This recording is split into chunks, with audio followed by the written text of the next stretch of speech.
This is episode 76 of Just One More Topic, and I am Tridrakius. And I am Tiborius, and I am greatly thankful for you not giving a big enough pause there that editing that for a blooper is going to be terrible. You'll see at the end of the episode. Yeah, well, Maybe. But possibly. It might be just too difficult for us to deal with, and oh well, it's 76 episodes of Just One More Topic. I'm sure by now people have come to realize not exactly Hollywood. Not even close. Anything. Holy shit, not even close. Yeah. But this week, we're going to be talking about a little company called Ubisoft. Yeah, we are. Or okay, Ubisoft. And let it be stated that, for the record, if you haven't watched any of the other episodes, any of the other episodes, I consistently do nothing but extol the virtues of Ubisoft in my gratitude and admiration for them as a business entity, as a company, as a game designer. Some could possibly draw the connections to fanboyism. It's close, but I'm okay with saying they have fucked up, and guess what? Y'all done fucked up. Yes. Over the past couple of weeks, we're seeing things like Assassin's Creed Unity. Unity. I was going to add a number to that, but who knows what number it's on right now. That would technically be 7.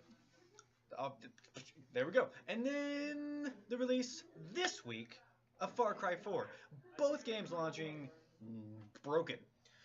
Okay, it goes beyond that. If you guys didn't catch it with the whole Assassin's Creed thing, game reviews can be embargoed and held from press releases by the company based on their assumption of how it will perform. In this case, the Assassin's Creed Unity review did not launch till 12 hours after the game itself launched. Yes. And for a good reason. Now, Unity has not received the widest praise. I think it averages about a 6.5. Yeah. Okay, which, again, can I point out, at some point we have started seeing 6 and 7 games, meaning they're terrible games. No, they're not. Come back to my day when we were growing up. That meant it was a good game. The upper echelon, but from a property like Assassin's Creed, we expect better. And yes, you know what? No doubt, they held back the review because their game was broken. They had some major bugs and major problems. Yeah, and I think the biggest issue was the fact that the game was available, but none of the credible reviewers were able to actually say anything about the final product until the people that would actually read the reviews went out and bought the game. Which 73% of gamers and consumers actually read credible game reviews to decide if they think the game is worth it. So it's kind of a double-edged sword for publishers. You want those reviews out there because that helps, publish, or it helps market your game.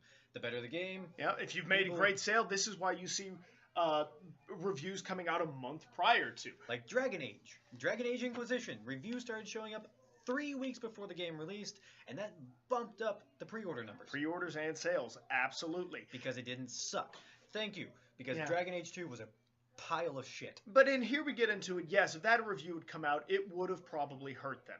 But I do not think it would have hurt them as much as the ensuing scandal with what holding your review back this long does. It's almost as if they knew it was messed up when they sent it out, and I love Ubisoft. I'm willing to look past it. Okay, you guys fucked up, whoop-de-doo, but they did. Yeah. And that never should have happened. And yes, I wish we had less of a restraint politically on our media to be able to find that out, but it exists. It's how people make money. You're not getting rid of it, but the best thing you can do is learn to use it. Find the credible reviewers. Look those guys up. And if they don't have a review for that game, you might want to wait. Don't go buy it at midnight. Hold off and wait and see what happens. If you know that a review is not coming out till after the launch, you might have a problem. Signs. That should be the first major flag right there. If a review has not been published before the game releases, chances are the publisher does not have confidence in the quality of the product. And let's get another thing straight. We are the beta testers. Okay? It's okay. But I like seeing myself. And no one was surprised. No, we are the beta testers. Games come out, they're going to have day one fixes, they're going to have day one bugs, we are going to have problems. These games work on such a massive scale that there's no amount of testing that can help that anymore. Exactly. However, there are certain game-breaking bugs that you should be well aware of, as is the case of Far Cry 4. I'm not bashing the dev team. I'm not bashing anything about it. I'm not saying you guys just wrecked yourselves and you're terrible. No, you are fucking amazing at your job.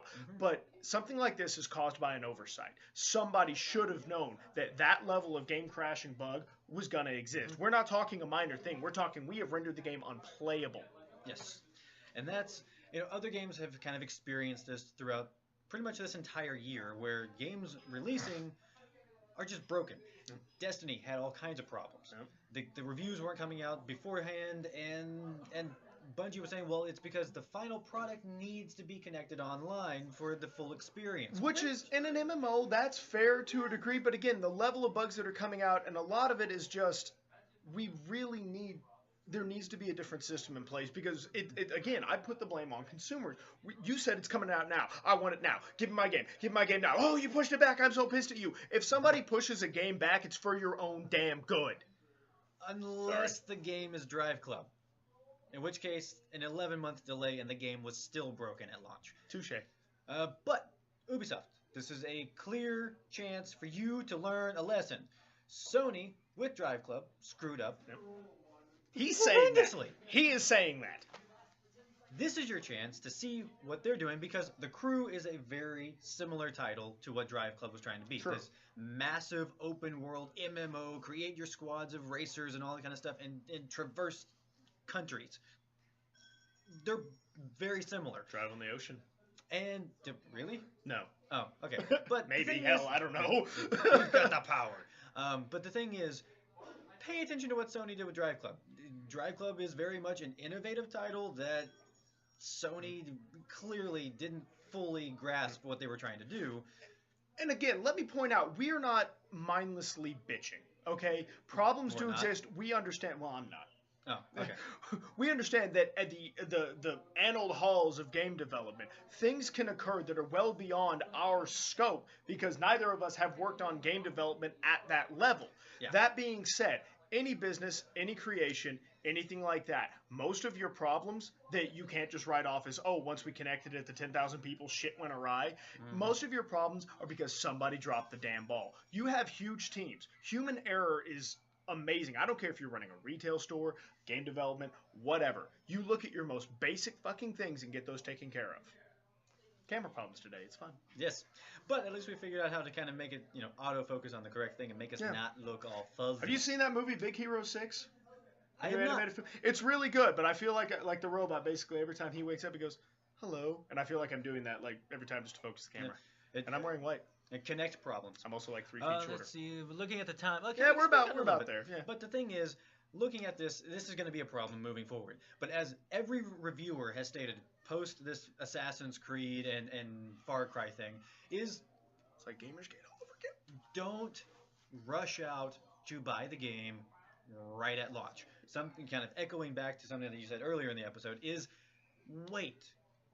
Because games have become these multi-million-dollar, huge dev team things that there's going to be problems at launch.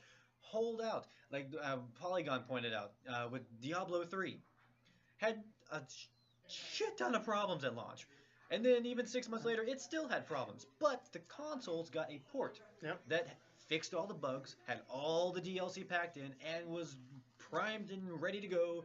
So the console version for PS4 and Xbox One was polished. Well, and in fact, and this is something I would love to see a company really kind of take control of, we are being rewarded less and less for being first.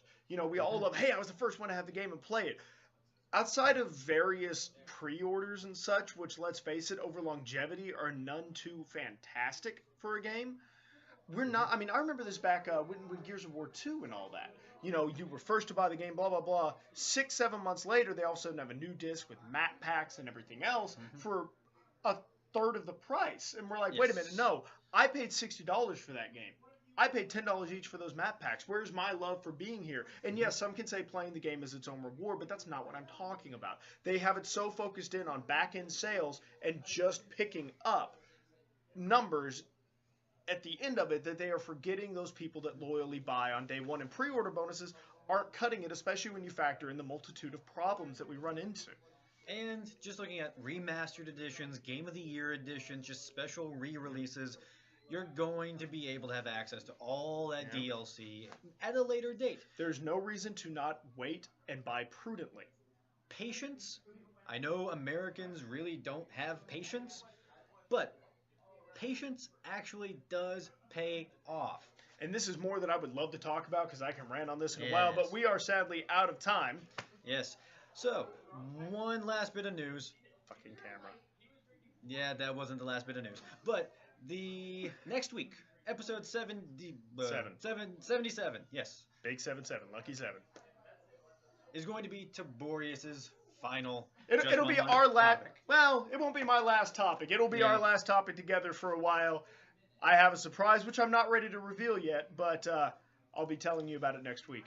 Yes. So, as always, I am Tridrachius, I'm Tiborius. and this was episode 76 of Just One More Topic. Screw you, Ubisoft. Oh.